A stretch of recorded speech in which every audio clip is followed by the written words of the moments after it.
विद्युत संस्पर्शରେ आसी चलीगला जड़े आदिवासी नाबालक श्रमिकों जीवन।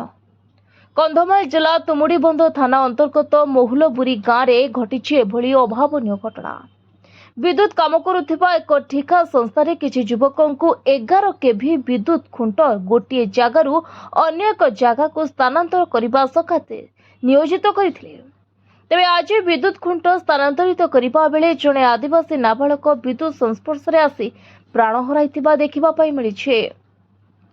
जड़े ठिका संस्थार मालिक आकाश भद्रांको पाखरे रही किछि आदिवासी युवक बिना प्रशिक्षण रे दीर्घ 8 मास धरी काम करि आसुथिले एवं सबुदिन भली आज मध्य तुमुडीबंध थाना अंतर्गत महुलपुरी गाँव रे एक विद्युत खुंट को स्थानांतरित करबा समय हठात विद्युत आघात पाई तळे पड़ी जाइथिले।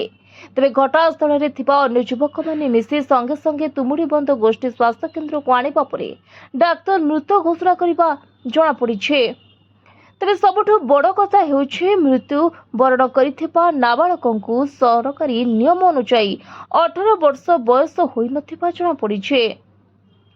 एठी एक प्रश्नवाची सृष्टि हेउछे जे कंधमाल जिल्ला रे श्रम और शिशु विभाग कौन करुछे।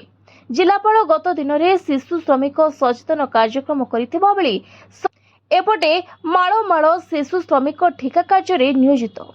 तेबे देखिबा पई बाकी रहिला प्रशासन शिशु श्रमिक नियंत्रण रे केते तत्पर हेउछन्ते। बालीगुड़ारू Rohan Kumar Nandan report, voice of Odisha live.